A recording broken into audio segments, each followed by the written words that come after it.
Right. Wonderful. Okay, welcome everyone. This is our 3LM webinar Q&A with Walter Jehne. It's the 17th of December, 2021. How are you feeling today, Walter? It must be super early in the morning. No, it's not too bad. I mean, I've just got up. It's 7 a.m., but it's summer here, beautiful. And basically, it's lovely. It's another day, so let's enjoy. And if anything, we're feeling very much for you people in the UK because you're going through this last COVID sort of phase. So yes, we're watching, very concerned, and of course, hoping that everyone's well and safe and we get through this pandemic situation. But look, greetings from Australia. It's wonderful to be back to you, even if it's only virtually. And basically, I hope to be able to make it again in 2022. But as we know, this is all subject to COVID and what have you. But in the meantime, we can actually, make the most of it, be positive. Oh, good. We'd love to see you in 2022. When do you think that would be? Look, there's a lot of exciting things happening, basically all over the world in regenerative agriculture. And we may be going over to India in May, and they're launching a big agroecology learning extensions based on the work that Vijay has been doing, natural farming systems, because Modi, the Prime Minister, has now adopted that globally, for the whole Indian strategy, but also the UN, Antonio Guterres in natural climate solutions has also picked up on these same natural solutions to take globally, right? So there's big changes like that happening. And certainly, thanks very much to the work that you, Sheila, and Christopher and others have been doing, this whole debate about natural solutions, regenerating grassroots communities, regenerating soils, and through that, rehabilitating the hydrology of the planet and thereby its natural safe cooling, that's all gathering steam, right? And so we're really changing now, I suppose, going beyond just the simplistic CO2 greenhouse climate discussions into saying, where are these natural climate solutions? How do we at the grassroots level take responsibility, move forward, regenerate Earth? So it's quite exciting. So in that context, to answer your questions, yes, look, perhaps, mid 2022, but again, it's all in flux because of COVID and all these different events, right? Yeah. Well, I just want to remind our studio audience that this event is led by your questions. So when you have a question, you could raise your hand and we could take it verbally, but you could also just type it into the chat. And I'm going to start with a question, Walter. I know you've been doing a lot of work in India, and can you tell us what's happening in India regarding regreening our Earth? Right. So, it's very much, Sheila. Thank you. Well, look, India is, of course, very special because it's got 1.4 billion people. And so really what happens in India and what we can do in that situation has profound implications globally, both at the planetary, social, but of course also ecological levels. And as a model, as a blueprint, if we can make it work in India, we can make it work anywhere. Mm.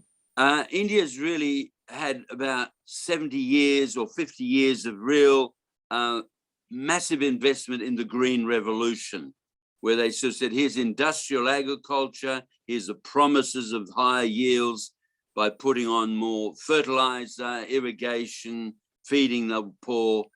And so they were really heavily invested in the green revolution. But obviously after 50 years of green revolutions, they've also been paying the price. And that's been horrific because basically they've been taking water from their aquifers, pumping water out from their aquifers. They've more or less drained those aquifers really down to a couple of 100 meters pumping water, which is about the layer they can get.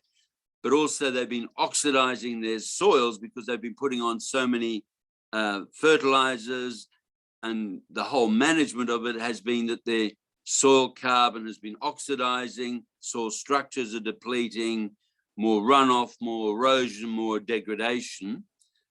And of course, with that, they've had declining yields. There was the initial promise of bigger yields from green revolution agriculture, but progressively that's declined as their soils and water have degraded. They've also then invested heavily in biocides because as these stress plants become more vulnerable, they get more diseases, pests, insects, what have you. And so then they've been pouring on the biocides. And all of this has led to a cocktail of degradation and including very serious social disruption, farmer suicides and what have you. And so about, all along, but really coming to the fore about 5 years ago, the realization this doesn't work. And so in different parts of India, but particularly Andhra Pradesh on the southeast part of India, innovative farmers then get together to say, look, how do we actually revisit natural farming systems? And how do we look at zero budget natural farming options to actually regrow crops? Because, hey, we've been growing crops in India for 5,000 years, productively, sustainably. Can we go back to that? And of course, the grassroots starting point is, we've got literally hundreds of thousands, millions of poor farmers, each with their acre. And obviously they're right on the cusp of collapse. And what can they do to get into zero budget natural farming to make a change? And my colleague there, Vijay Kumar, who's been helping to coordinate that, he was actually in the state legislation and stuff. So he's a very senior person, administrator, but then he got involved directly, intimately into this natural farming. And what they had, which was powerful, was women's self-help groups. So basically, poor women farmers, often without land, had actually come together to form this social capital, these social groups, these self-help groups. And then through the self-help groups, VJ's been coordinated initially tens of thousands, but now 800 to 1 million farmers in these groups adopting these natural farming practices. And in doing that, they've been progressively improving their yields and basically doing that with perhaps 10% or less of the inputs. So that's the concept of zero budget natural farming. And we got involved in 2019, very much saying, well, look, how is this going on? What's the science behind it? But also, where are there innovative improvements? And so really been helping them to say, look, okay, yes, you're adding organic matter back to the soil. You're biostimulating the natural microbial ecology of that soil. And that allows you to actually enhance this biofertility, not by adding more nutrients, but by making those nutrients more available. 90% of productivity everywhere on the planet isn't related to more on agriculture. It's related to the availability, cycling, speed, efficiency of that natural turnover. So really here, the processes have been driving it. And we've been, in a sense, helping to verify them, but then also take them forward to say, look, we can go further here. And so through that whole sequential progression, as we say, 800,000 women farmers, basically we're now producing green crops, very much more nutritious food, 3 times the yield, extending longevity of green growth, productivity, 365 days a year, rather than just growing a crop and then sitting on bare, brown, baked soils till the next season, and doing this with perhaps 20% or less of the inputs. And that's fundamentally changed the economic viability of these farmers. And it's enormously, and this is a really powerful thing, enormously empowered grassroots community action to take control of their own future. Okay, so exciting. But now we've gone into the next stage, the next phenomena, and this is a thing called pre-monsoon dry seeding. Big words, but they say a lot. pre-monsoon dry seeding. So basically, once you start building your soil structure, your soil organic matter, that soil, of course, can hold more water when it does rain to sustain these bigger crops. But it's also quite phenomenal because once you build that up, it can actually provide water that wouldn't otherwise be available to let you start the crops before the monsoon. And this is quite not magical, it's quite natural. It's what nature does in deserts. We can generate water. We can generate water, not just waiting for rain, but basically from the organic matter that we put onto the soil. Because just as to produce organic matter, photosynthesis, we take CO2 plus water plus sunshine to make sugars, which is then biomass. We can take that same biomass, added soil carbon, and if we switch on the microbes, we can break down some of that biomass to regenerate CO2, water, and energy.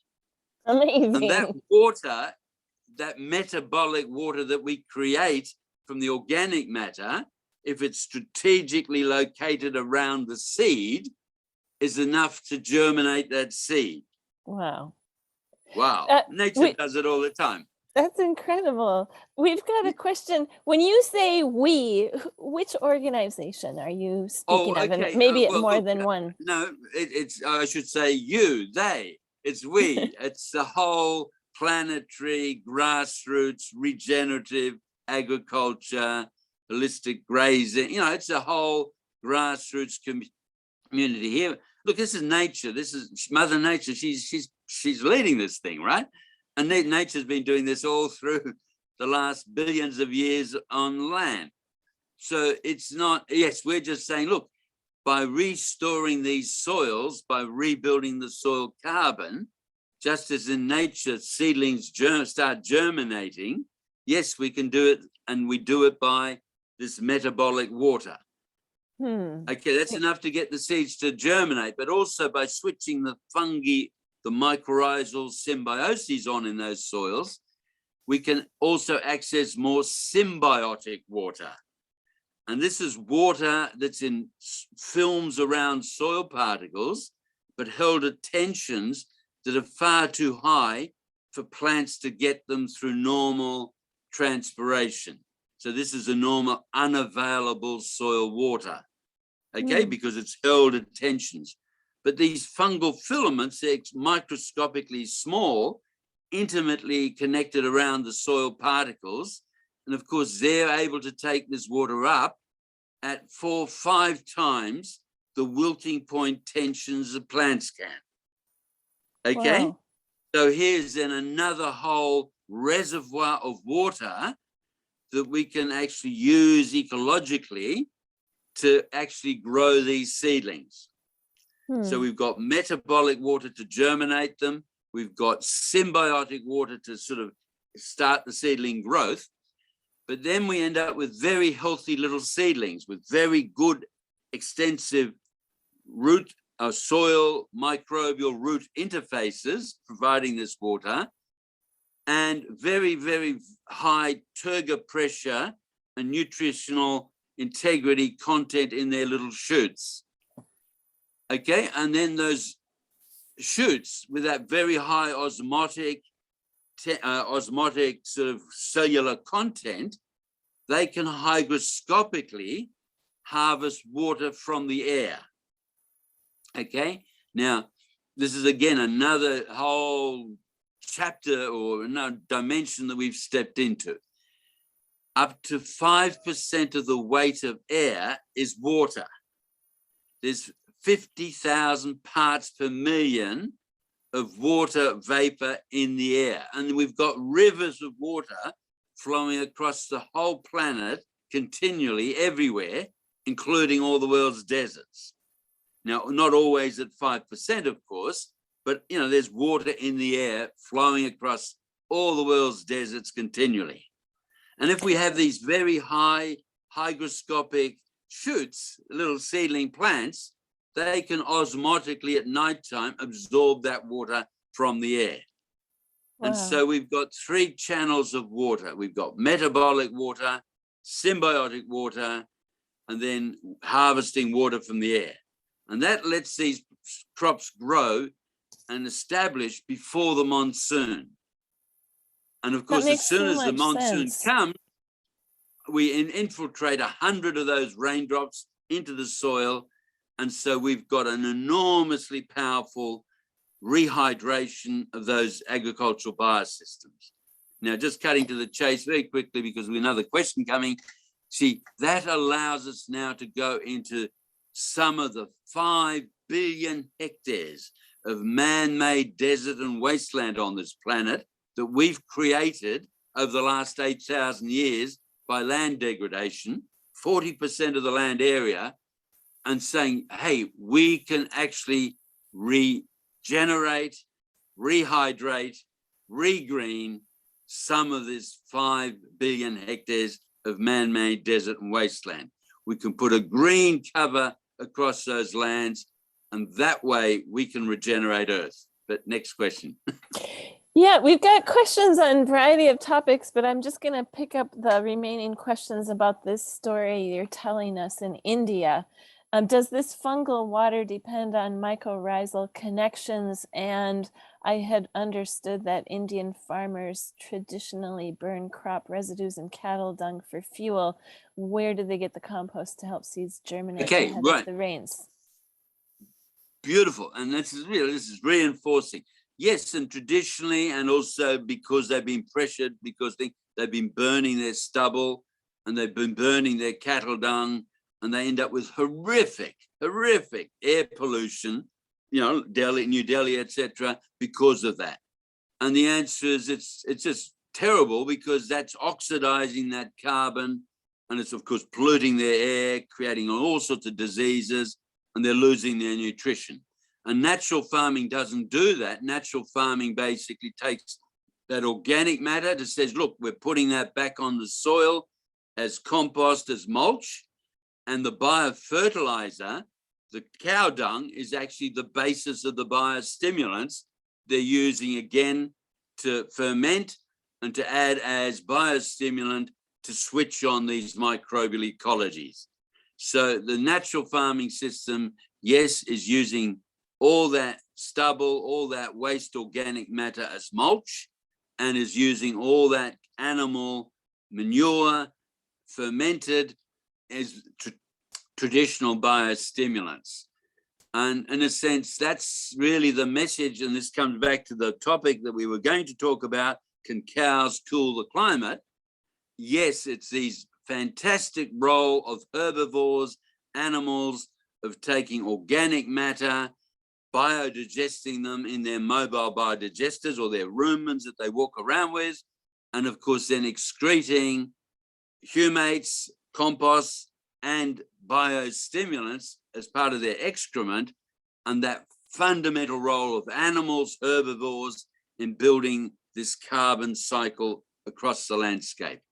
So in a sense, that traditional agriculture was all about, yes, mulching and animals right across the world, whether it's in India, China, Japan, the feudal agriculture in Europe. It was all about mulching, animal integration, nutrient cycling, and the same in India. And of course, it's only recently, more recently, where people under pressure have been burning dung, burning litter, polluting the air, and losing all of that. And in that, accelerating the collapse of biosystems to desert aridification, which is what's created the 5 billion hectares.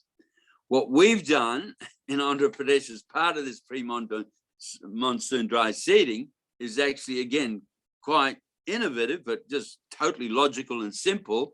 We've brought these things together in a seed pellet. Okay, so rather than having to put all the organic matter across, well, we do that still, mulching, but rather than saying, look, we've got organic matter and cow dung and seed and biostimulant randomly on that land at tons per hectare, lots of labor, lots of work, we can actually collapse all of those into a marble-sized pellet. And then we have a seed pellet where we have the organic matter, we have the seed, we have the biostimulant, we have the fungal inoculum. So it's in a little time capsule, a micro oasis. And then all we have to do is seed those micro oases. For example, when we're going to rehydrating, regenerating arid areas, we just put these micro oases, these seed pellets, with all these systems integrated. And of course, they're all physically co-located. So in that pellet, you can switch on life, you can switch on regeneration. That was exciting. Thank you for that. We're going to shift gears now. And I'm asking two related questions from two different people. Do you think the UN Food System Summit is a con trick driven by Big Ag's agenda to take over the global food chain and genetically modified crops? And then related is another question. There is a huge drive across the world for unnatural, or I'm not sure if they're saying unnatural or UN, maybe it's UN natural farming, coming from the likes of the Bill and Melinda Gates Foundation and the World Economic Forum. How best do we oppose this?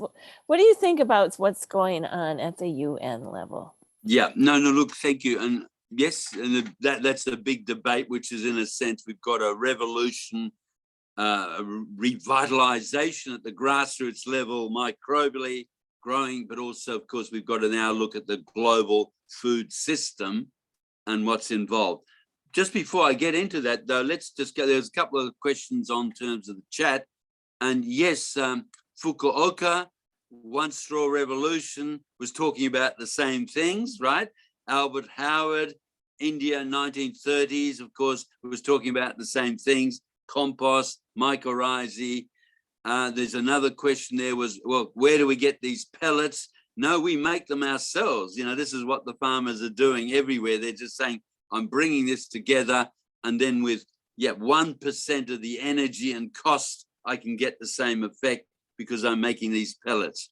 So it's all grassroots eco-innovation empowerment, which actually comes to your question now, Sheila, where does this fit in with the industrial food system? Okay, so let's just pan back and say, well, what is this industrial food system? Globally, we have a $10 trillion US per annum global industrial food system, and it's run by about 10 large mega corporations, multinationals, right? Farmers are producing commodity food into that system, the raw materials as commodities, and they get about 1.5–2 trillion dollars of the cake, but of course for that they have to buy all their fertilizers and inputs, so they end up with about 600–700 billion dollars of that $10 trillion cake. So they're really sort of enslaved growing commodities for 6 cents in the dollar. And in a sense, that's what the food system at the moment is. And of course, then most of the money is made at the corporate level because we're actually now manufacturing food from those raw material commodities. We're marketing that food. And of course, we've got a global food distribution system, which is really running our supermarkets and the cardboard boxes and the marketing and the ads and the, all that stuff that we see as a food system. And basically, that's really come to an end. Okay, it's now finished. I mean, it's still happening, of course. It still feeds 98% of the food, but it's no longer viable because, as COVID has said, we've got to relocalize, we've got to re-empower. We're so vulnerable and dependent on this mega global supply chain, industrial setup, and all these massive costs in that system. Also, of course, food technology, tragically, for the last 50 years, has got all about how do we make commercial products more productive, more cheaper, more profitable? And can we actually limit the actual nutrition or limit the food value, but increase the marketing content? So there's been a trade-off over 50 years where we basically compromise, reduce food value, but increase food messaging, right? So you'll get, messaging to say, look, here is nutritious food, here's natural food. You're getting glossier cardboard boxes, you're getting glossier, little plastic toys to buy into your breakfast cereals and stuff, but the actual food value has gone down. We are now getting food that has a less than 1/3 of the nutrient concentration that food had pre-World War II. Okay, so we're basically getting fed on starch, salt, sugar, fats, colorings, additives, stabilizers, flavoring, packaging, marketing, but not food. 1/3 of the nutrient content, but often it has 0 or extremely low levels of over 30, 40 essential trace nutrients we need for our preventative health. Because our preventative health, again, all documented, all clear, is all about the nutritional integrity of the food we eat. And we've compromised that way below 30%. So we're eating calories, we're getting obese, we're getting diabetics because we're eating as a psychological marketing fix rather than as a nutritional essential. This industrial food system has now generated something even more profound.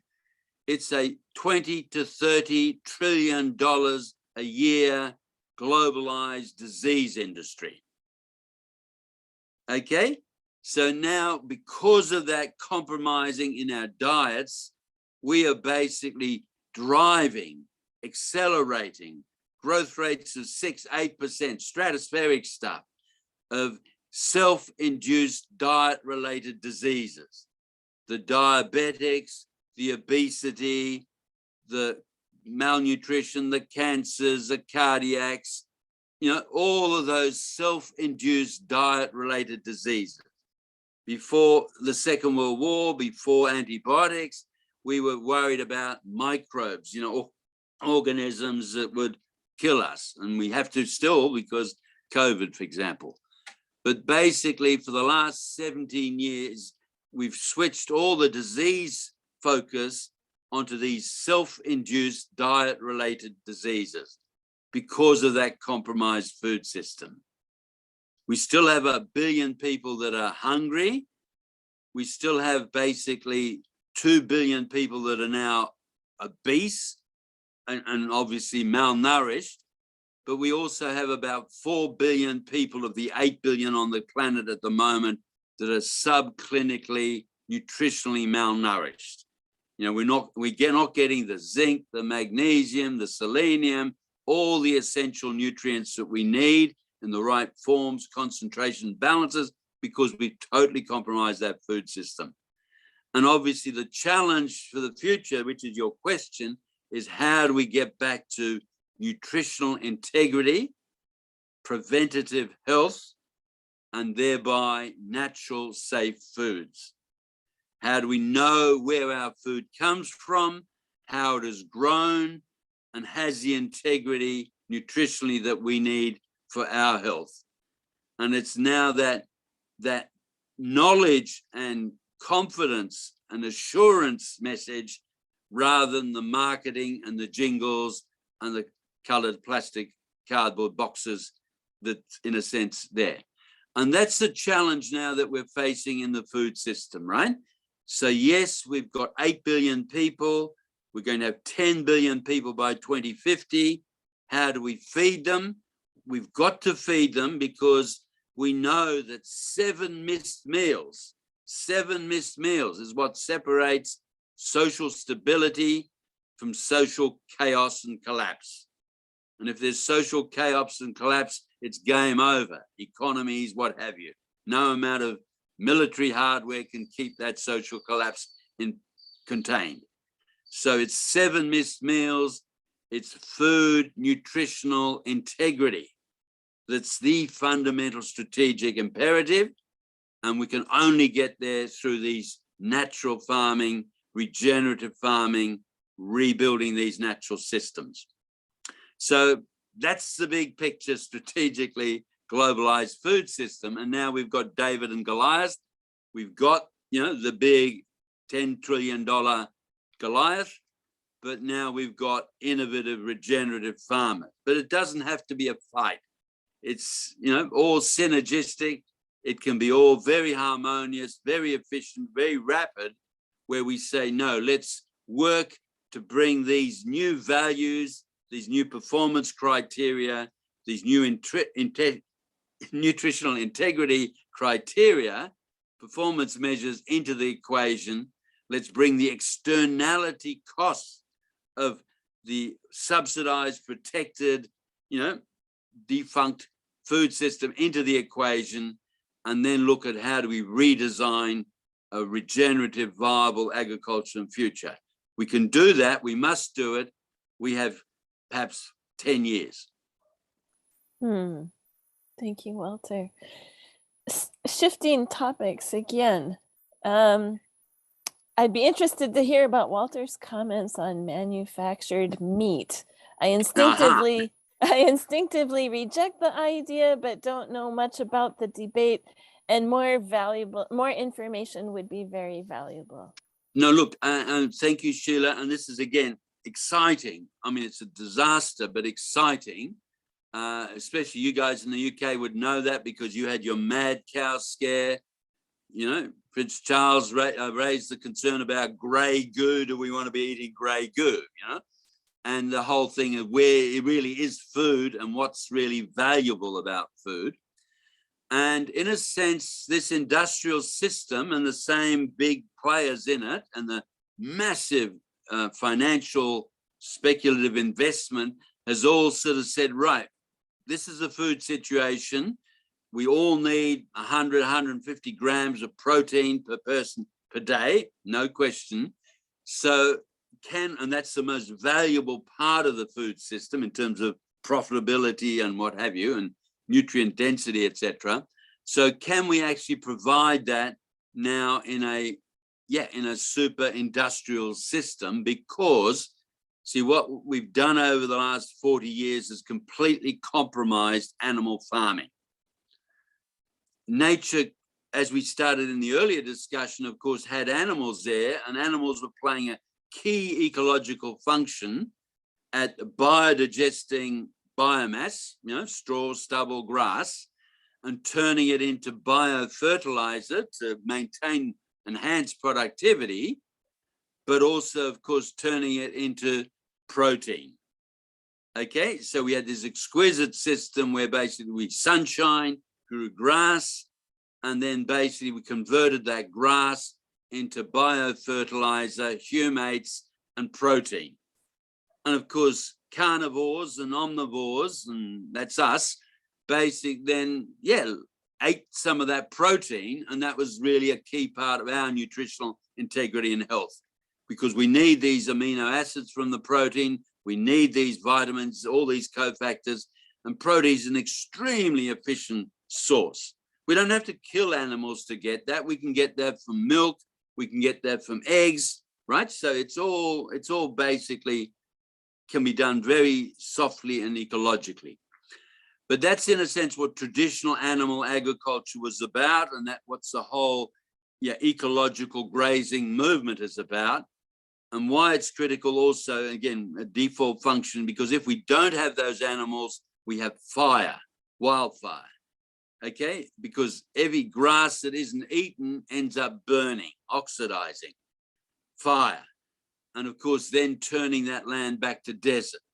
So we've got this thing whether we either burn or biodigest. And it's an imperative we can't escape on this planet. And Elon can't even escape it if he goes to Mars, right? Burn or biodigest. You can only survive on biodigestion cycling. Burning turns to desert, desert turns to death. Okay, So now manufactured meat, but basically they sort of said, right, that's how meat was produced, but they've got more and more efficient, and they've taken these animals and said, look, we can put these animals into concentration camps. They're called CAFOs, or factory farming, animal factory farming.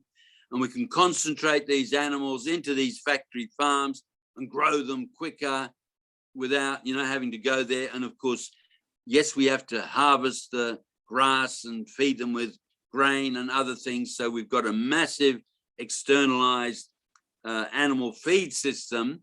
And we've got then a massive problem with animal effluents, because all these animal effluents in these concentration camps end up in sewage ponds, which are emitting massive amounts of methane.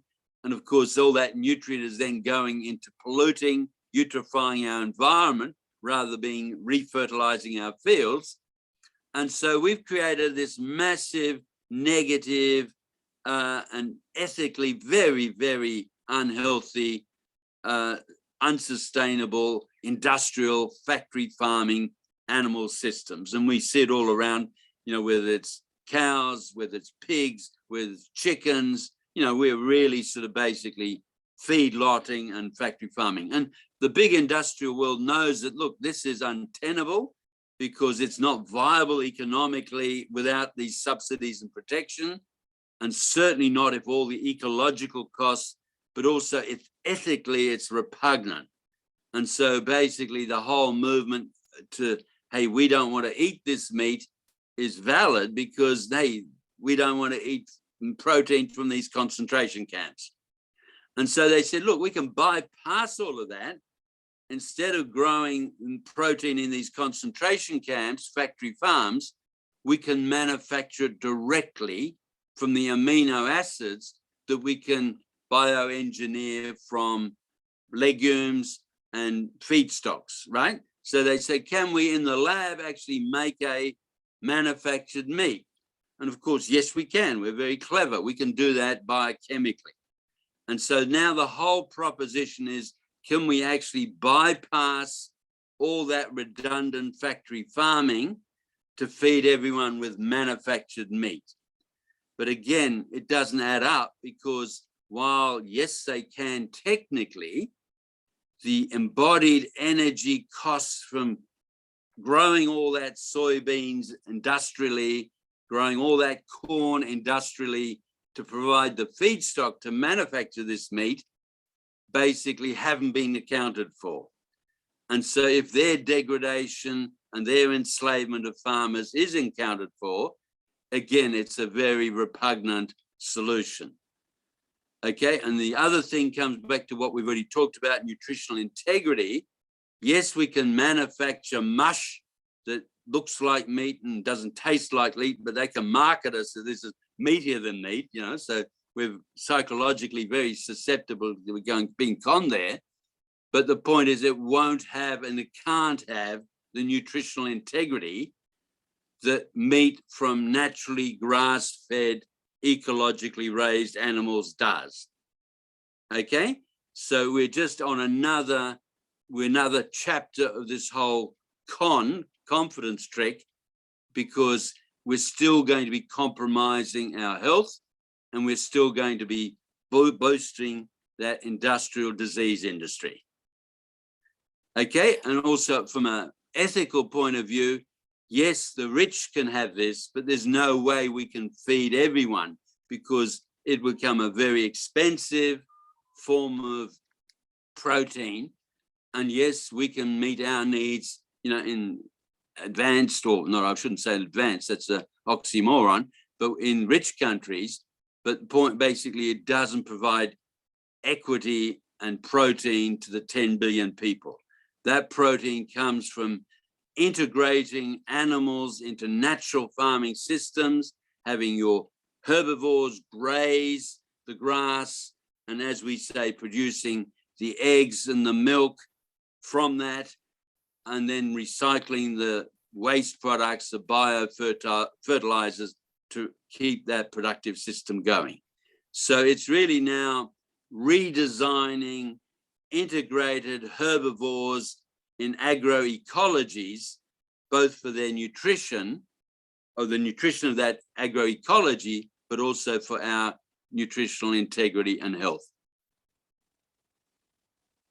Thank you. We've got so many interesting questions here, and I'm wondering which one to do next. Of course, we've got a methane one, and I think we should do that. Can you give us, can you give us your take on methane and the uncertainties? Okay, well, look, thank you very much. Well, okay, we haven't raised it, but of course, methane is one of the problems with this factory farming situation, right? Because obviously the animals in these concentration camps, particularly eating these artificial diets of, starch and, supplements, they're producing, I mean, that's not their natural food. So the animals, the microbes in their guts are converting up to 30% of that starch into methane. And of course, the animals are burping and farting that methane out. And then the second thing, you've got all these effluents that are being produced. And of course, they become massive methane emission sources because all that effluent ponds are generating vast quantities of methane before they then pollute our riverways, right? So yeah, enormous problem. And so definitely methane is a greenhouse gas.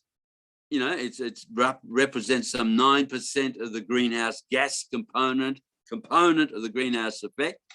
And certainly it's not good. And there's no question that even cows eating grass in pastures, or animals eat, any living thing with anaerobic, partially anaerobic biodigestion, we produce methane. And there's no question that cows eating grass also produce methane, but nothing like what they do in these factory farms in quantity because they're eating natural diet. So let's look at methane, right? Methane has been on this planet. It's a natural component of the Earth's atmosphere. It's been there for the last millions of years at about 700 parts per billion, right? Trace amounts. Every year, there's about 600 times 10 to the 12th, so million metric tons of methane produced by the Earth's biosystems, right? 600. Cows produce about 60 of that, so 10% of that. Actually, I shouldn't say cows, sorry. Herbivores, like animals eating. I mean, termites produce more methane per gram than cows do, right? So herbivores eating grass. So the cows on grasslands are producing about 10% of that 10%, right? So it's 1% of the total methane, because most of it, as we said, is termites and these factory farming, because even now our factory concentration plants are producing most of the meat, right? So cows on pastures are really quite a rarity compared to the cows and the pigs and the animals in feedlots and barns. So basically, just say 1, 2, even 5%, doesn't matter, of the methane that we're generating is produced by cows on pastures. But cows used to be called Daisy and lovely names like that, but we've got to change because we now got to call them all patsies, right? Because cows have become the patsies for the whole methane scare. Because while they produce a few percentage of the methane, they've taken all the blame. Like, hey, we've got to stop having cows, we've got to stop having meat because, hey, they're the patsy, we're blaming them for all this methane. But cows do something else apart from producing methane. And this is nature and Mother Nature. She's exquisite, beautiful, and she's already worked all this out, right? Because cows do something else. Cows maintain green, productive grasslands, right? In their grazing ecology. The whole 3M story, the whole, holistic management is all about herbivores maintaining ecologically healthy and extending ecologically healthy grasslands across the deserts of the planet. Because if we don't have these cows, we don't have grasslands, we have deserts. Okay, so cows extend grasslands. So they're the agents, the stewards of grasslands. They're the catalysts producing grassland, these herbivores, right? And not just cows, we're talking bison, deer, you name it, horses, it's okay. But cows, let's just look at cows. And so they're maintaining those grasslands. Now, get this. Grasslands transpire water, no question whatsoever. 20,000 litres per hectare per day, healthy transpiration. That water goes up into the air, and guess what? Up in the air, it hits the sunshine, or the sunshine hits the water molecules, right? Nature. And then sunshine hitting water molecules disassociates those water molecules, the H2O, and turns it into hydroxyl ions, OH minus ions, plus a hydrogen ion. Now then there's a complicated atmospheric chemical physics, but basically it's sunshine and water from pastures, transpired water, that creates these hydroxyl ions. And these hydroxyl ions are actually magical things because they are the laundry of the skies, the laundry, the cleanup mechanism of the biosphere. Because it's these hydroxyl ions that will photo-oxidize all the negatives, the pollutants that we've put up. They will photo-oxidize any methane coming up. They will photo-oxidize the carbon particulates we put up from burning and what have you. They will photo-oxidize all the polyaromatic hydrocarbon pollution we put up from industry and what have you. They're the actual cleanup mechanism. So the cows are generating the grasslands that generate the transpiration, that generate the production of these cleanup mechanisms. Okay, now if we look at the cleanup ecological quantity, yeah, the hydroxyl ions are able to clean up more than 600 million metric tons of methane emitted every year. Otherwise, methane would be sky high. Yeah, okay?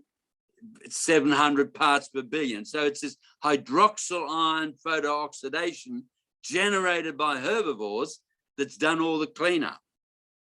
And so a cow, sure, emits some methane, but yeah, I can do the calculations. We can argue about the numbers, but each cow is generating about 100 times the cleanup activity relative to the methane it emits. Okay, so it's doing all this work in the ecosystem. Sure, it's contributing 1-2% or whatever, but it's doing 100 times more cleanup as an ecological service. Okay, so when you want to do proper accounting, you've got to credit the cow with the cleanup, not just the 1% of emissions. So if we go to any court on this planet with the hard evidence and science, then this whole methane myth evaporates just as the methane does in the air. Now, we've got another chapter on this one, 2 more chapters quickly. Methane has been going up. In the 1990s, basically went from 700 parts per billion to about 1,600 parts per billion. Cows got the blame, of course, because they're the patsies by definition, but it was really just leaking fugitive gas infrastructure substantially in Russia, which wasn't maintaining it with the collapse of the USSR. And it was this fugitive methane emission from gas fields, you know, that is associated. And we can label that carbon because we know this is geological methane. It wasn't biological methane. You know, the carbon labeling confirms that. Methane then went up further in the 2000 to 2015 to about 2,600 parts per billion. Okay. And again, not because of the patsy that got blamed, the cows, but in fact, fracking, because we had this massive explosion of fracking, getting methane out of reservoirs, fracturing the soil, more fugitive emissions. But all the time, guess what? Patsy gets it, right? Cows get it in the gut. And so that's, in a sense, another part of the story. And so let's just be honest about it.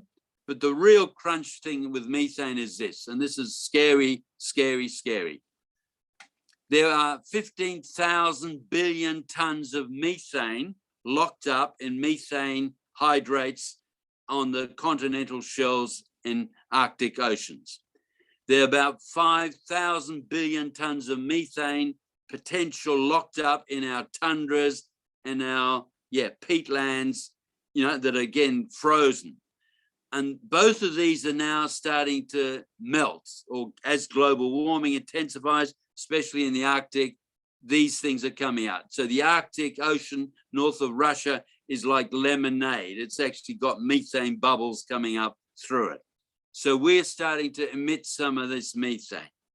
If a significant part or even substantial part of that methane in these methane sinks, natural sinks, if that was released into the atmosphere, we have an extinction event. I mean, this is serious. This is global extinction, not all of life. I mean, bacteria and fungi will continue, but higher life, we have an extinction event. So it's actually, it's one of these really disaster, scary things, methane hydrates going up. And the only thing that can prevent that happening is herbivores on high latitude pastures. Cows maintaining green pastures, producing hydroxyl ions that can ensure that these hydroxyl ions are able to biodegrade, oxidize enough of the methane coming up to stop this cascading extinction event. We've also, of course, got to cool the climate to stop that release, but those cows are really now the actual saviors, the premier organism that can prevent that extinction event. So we have methane myths on myths on myths. And obviously, as with manufactured meat, we just have to do the honest scientific accounting, and then they evaporate just as the methane does. Thank you for that, Walter. We've got more questions and we're getting to the end. So I'm going to do a little advertising, and then for those who need to leave, they can leave, but we'll hang around a little bit longer. Are you happy with that? Yeah. We've got more questions. So let me get the advertising out of the way here. We want to thank everyone for joining us, and we want you to know that we are educators in holistic management, and our education is accredited with the Savory Institute, and we've got courses coming up again in January if you are interested in learning about holistic management, which is really about helping you utilize a framework for decision making that's going to get economic, social, and ecological outcomes all at the same time. And I want to invite you to our next webinar, which is it's going to be really fun. It's with Anna and David, and they're hub leaders of the Savory Institute hub in Hungary. And they are experts in marketing, and especially how does a farm market itself. So if that's of interest to you, please sign up for that. And I encourage you to sign up for our newsletter if you're not on our newsletter, and you will receive ebook 1 if you sign up for that. So I'll put information in an email to all the people who registered so you can find out more. And now back to our program. There's a really interesting question that I've never heard anyone ask you before, and I want to go to that one. Rosalind Peterson did a talk at the United Nations in 2007 on contrails and chemtrails and how they were affecting weather patterns, and how aluminum and other chemicals were blocking plants from taking up water and creating die-off. What are your thoughts on how cloud seeding is affecting the climate change patterns in comparison to current farming methods? Right. Well, look, thank you very much, Rosalind. I don't know if Rosalind asked the question, but for her paper, but the question. The painting I've got behind me is actually quite significant in this because, again, I bought this painting, and it's really quite, the painter didn't know what it is that she was painting, or had painted, because she just said, look, here's this mountain and all this mist coming off the mountain, you see. And in fact, I call this painting, I've taken the liberty to call this painting Aerobacter arising. And the mist that's coming off this mountain at 6 a.m., I mean, she gave me all the details where it was and stuff, no question. These are bacteria being released from the stomatal cavity of trees. And of course, those bacteria going up into that morning mist It's not water vapor. We can't see water vapor. These are micro droplets, aerosol micro droplets, because we can only see liquid water. We can't see gas. And so this is Aerobacter arising. And it actually opens a whole new fundamental chapter in our climate, but an imperative in our climate, because it is the only thing that can now safely, naturally cool the climate and prevent meltdown. You've had your COP26 in Glasgow. You've been listening to politicians with promises for future carbon emission reductions, as we have been for 50 years. But in fact, the only way we can avoid climate catastrophe is hydrologically, to safely, naturally cool the climate. And these aerosols are the thing to it. So let's get into it. Okay. We've been looking at climate very much from Keeling's time, because, yep, Charles Keeling showed us CO2 was going up, and therefore we have a symptom, a rising CO2 situation. Obviously, that symptom was being driven, it's been driven for the last 8,000, but particularly last 300 years through our oxidation of carbon from biosystems, burning. The last 70 years, fossil fuels, of course. But Charles Keeling showed us a symptom, CO2 rising. And we took this sort of hubristic idea that, well, yes, CO2 is going up. CO2 is a greenhouse gas. It's obviously the bad guy. So CO2 is a cause. Therefore, if we get CO2 down, we can basically fix this problem. And of course, it's classic linear human hubris. Because the world's climate system, and we know this scientifically, way before that, is much, much more sophisticated and complicated. 95% of the world's heat dynamics, climate, is driven by water. The blue planet is the blue planet because of its climate. It's 33 degrees warmer than it would otherwise be because of that water mantle and that atmospheric water mantle, okay? And Mr. Bill Grayson wants some scientific sources. This is Climatology 101, and yet textbooks abound, but not necessarily in the IPC, because that's been focused on its other thing, but we're distracting. So it's water. And so what happens is, of course, we've got the sun coming in, giving us 342 watts per square meter at the top of the troposphere, incident radiation on average globally. And of course, to have a balanced climate, we need 342 watts going out. We've definitely enhanced the greenhouse heat retention. We're retaining about an extra 3-4 watts per square meter. And of course, that's progressively driving global warming. The job is to get 3-4 watts per square meter back out to space. So increase the retransmission to rebalance the energy in, the energy out, right? No question. 95% of the heat dynamics is driven by water processes. And of course, the nature does it very exquisitely and simply. The first thing it does, it has transpiration, evapotranspiration from green vegetation, but also ocean surfaces and what have you, of course. But here we have the leaf area, 10 times the land area surface, all transpiring water. That water, as it transpires up into the air, is taking 24% of the incident solar heat that the Earth has got, and is taking it back up into the upper atmosphere from the surface, and basically from there largely out to space, thereby cooling the planet. So transpiration is cooling the planet. We're running currently the planet with about half its natural transpiration, because we've created these 5 billion hectares of man-made desert. But even that half is doing 24% of global cooling work for us. We don't recognize that in the IPCC because that's natural. And the IPCC has said, no, we're only looking at man-made effects.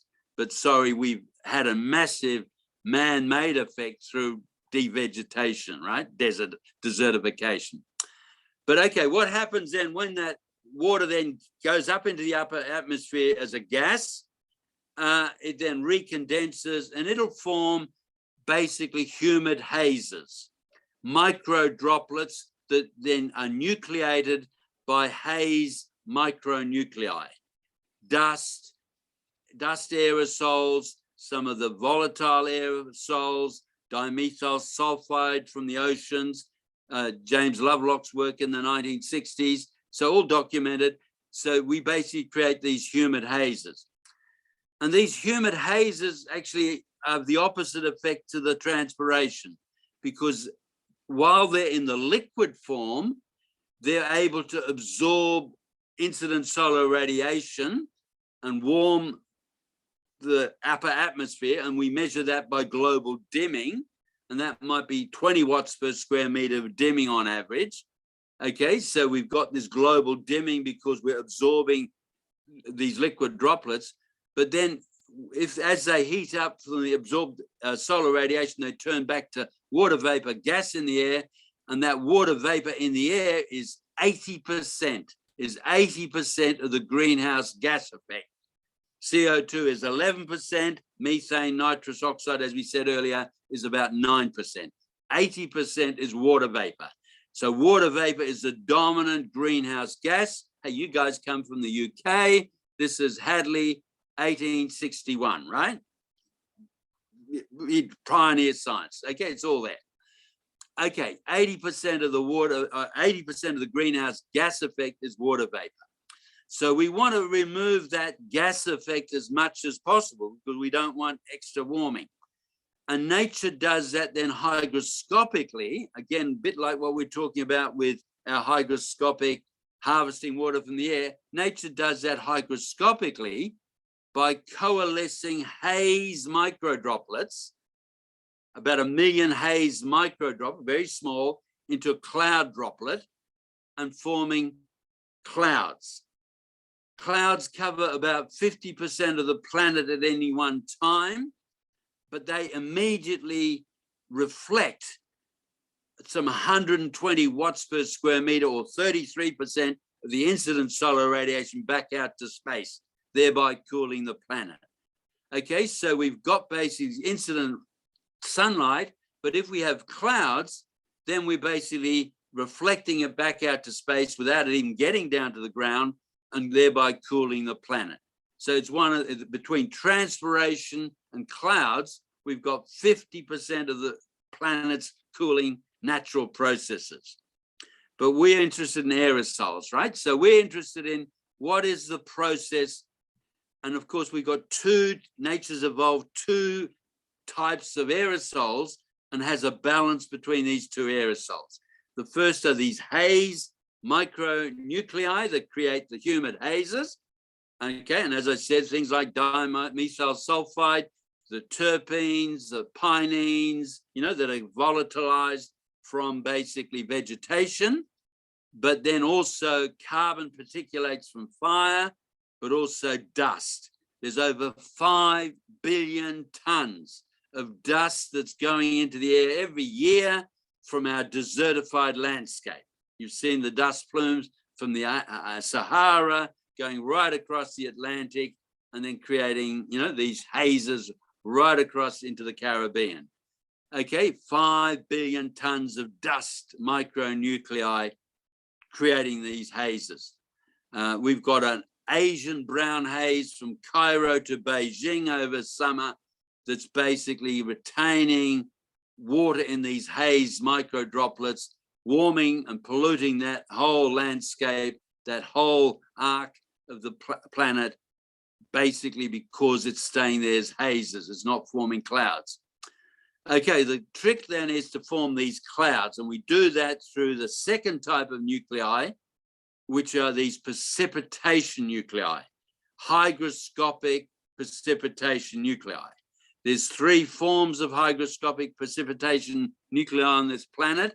The first, of course, is ice crystals, critically important as we go up in altitude, higher latitudes, and in cold fronts, because as we know, when we have ice, it hygroscopically precipitates, coalesces water, right? The outside of your whiskey glass with ice in it will actually condense water.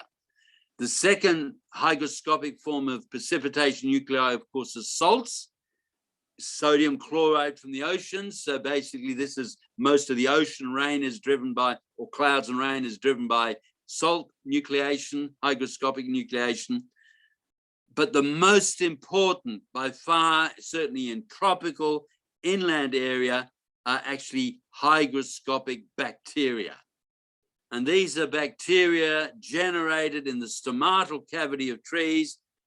And these are the ones that are actually in this painting behind us. Hazes rising from forests.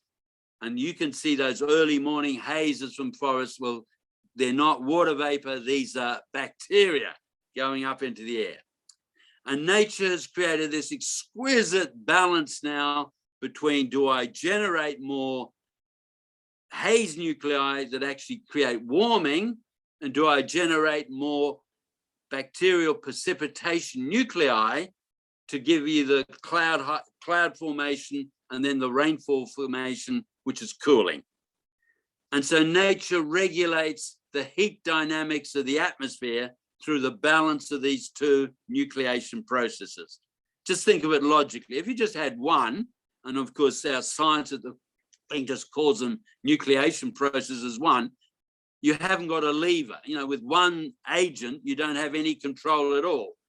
But if you have two agents with an opposite effect balancing, you've got this exquisite control of how much water is in the air, how much is in clouds, how much is precipitated in rain, and I can regulate that 95% of the Earth's heat dynamics through these nucleation processes. Now, Rosalind, in her paper to the UN 2007, I have read it, but I'm taking it read, basically that made the point that, look, yeah, we've been playing around with these precipitation nuclei ever since Schaefer, 1937, Second World War, observed them. And yeah, we in Australia, CSIRO, where I was working, we had a very major atmospheric physics cloud seeding program. Can we produce rain by producing these precipitation nuclei?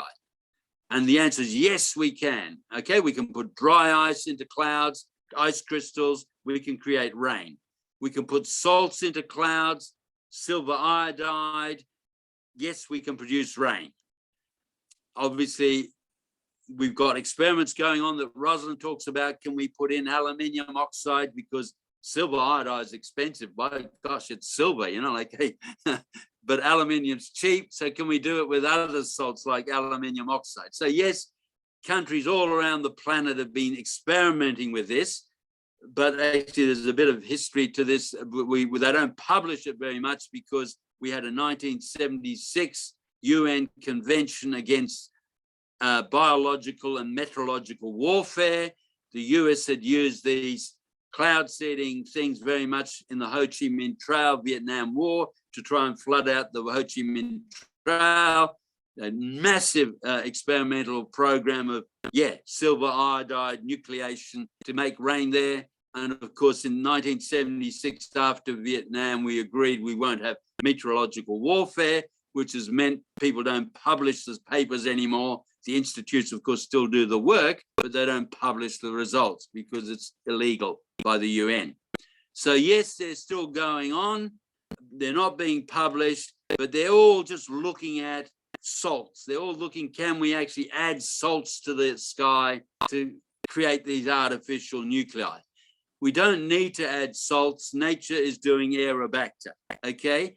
Over half the Earth's rainfall and clouds are driven by aerobacter, okay? So nature's already got this all controlled. The Amazon has 7 times the rainfall across its landscape compared to the water that's coming in from the Atlantic Ocean. So water comes in off the ocean from the Atlantic going west, and that water 7 times evaporates, transpires, is precipitated as it crosses the Amazon basin. So the Amazon gets 7 times its water from that one water input because of this aerobacter cycling.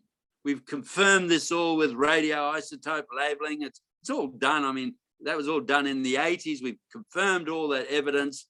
But the point is that it's this exquisite balance of haze nucleation, haze formation, James Lovelock, 1960s, dimethyl sulfide, creating that moisture in the air, and then these aerobacters, Louis Pasteur, 1870, described them, taking that water out. And it's through that balance that we have agency over the Earth's heat balance.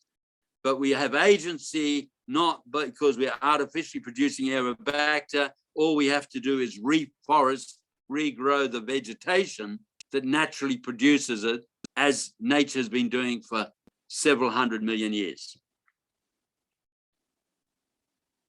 Thank you so much, I Walter. hope that's not, I mean, there's a lot of complicated physics behind this, but it's a simple thing. Look, here are two balancing nucleation processes in nature, and that controls the guts of that 95% of the global heat dynamics, because that governs how much humid hazes there are, that governs how much clouds there are, how much rain comes down, how much it reopens the radiation windows when the rain comes down to let heat escape back out to space at nighttime. And it, of course, it governs rainfall, which is the water that drives the whole vegetation and biosystem and allows this whole thing to continually cycle and perpetuate itself. Thank you so much, Walter. I've got several people asking for sources for things that you've said. And would it be all right with you if I send that off to you by email and then you send back to me the sources? Absolutely. Let's make this. Yeah. Okay. I'm a scientist. I'm a soil microbiologist. Worked for 15 years in CSIRO and then internationally on placements. Everything we're saying is totally verified scientifically. Here's, as I said, there's Louis Pasteur, 1870. He wrote the first book on aerobiology. Okay, 1880s, right? So to understand, it's all there. But basically, well, one, it's not on Google because it was predated that. And it's sort of basically documenting a very much more sophisticated but complex understanding of what drives the planet's biosystems, whether it's methane or it's its cooling. We had a conference in 1972 in Stockholm, which was the Earth Summit, which was really the starting point of this whole recognition of, there's limits to growth, there's limits to our impacts, and what is it that we are doing? Where is our impact? How have we got our boot on Mother Nature's throat, and how do we take that boot off it? And that was Stockholm, the Earth Summit. And we've got enormous documented data. All this is totally verified. As I said, all the radio labels studied in the Amazon, it's all there. Over 50%, well over 50%. They just weren't able to put an upper threshold on it. So very conservatively, over 50% of the Amazon's rain is driven by these processes. And so it is across tropical. So all this is documented, but it's all documented in scientific papers that don't make this strategic, synergistic explanation of, hey, what's running this planet? And we've, of course, we're homo hubris, and we like to think of it, we're in control, and we then look at where's our levers. Do we put more aluminium oxide and contrails up there to control the climate? Well, we've got several people that want me to introduce you to them so they can carry on some additional conversations. Is that all right? Look, no, absolutely, Sheila. And I think the best thing is, with greatest respect, yes, but rather than individual emails, but no trouble sending email, but let's bring it back to saying, look, okay, here is a debate, here's a forum. You've got a Hadley Center talking climate. We've got now Antonio Guterres saying we've got to go to these natural climate solutions, hydrological cooling. The UNEP has published these things. Stefan Schwarzer, with the UNEP, has published these things recently. So let's form a think tank, a discussion group, and more of these webinars around these topics because that way we can all join that interactive debate rather than hundreds of individual emails. But basically, it's all then back in the debate where there's a collective synergistic understanding that we can get. And it all comes back to, you know, cows. Can cows cool the climate? Yes, they can, can't they? They're Absolutely. not patsies, they're daisies. Absolutely. We've learned so much from you, Walter. You're a treasure on planet Earth. No. Look, yes, you are. No. You are look, a treasure. No. Look. All this is nature. This is nature, and this is her trying to speak once we've taken our boot off her throat, right? Right. So once again, I think we need to do more of these because people are just loving this. I can tell by what they're writing. And so I will be in touch with you, Walter, to get some follow-up on some of the stuff here in the chat. And I'll get back to people on their various questions. So you have a wonderful rest of your Saturday then. And yeah, look, thank you. And look, and all the very best to everybody for Christmas. And look, yeah, we are scared. We're watching the figures, the COVID figures in the UK. And so, yeah, be safe, be well. And yeah, look, be well. And then let's hope early in 2022, we can keep this debate going. Yeah. There's no question that COP27 will be in Egypt at the end of next year. And it's all about arid zone, rehydration, regeneration, grassroots, empowerment, direct action. You know, how do the grassroots speak into this debate? And in a sense, what we've been talking about is a key part of that message, but a key part of that substantiated science at its foundation. Okay, I'm reading the last comment. Walter, you're a legend. Keep well. We need your enormous brain and energy. Brilliant work, Walter. Thank you so much. And not me, it's nature, right? So yeah, send a Christmas present to Mother Nature, right? Okay, fantastic. We're all doing that together. All the best. Okay, yeah, bye-bye. Farewell. Bye-bye.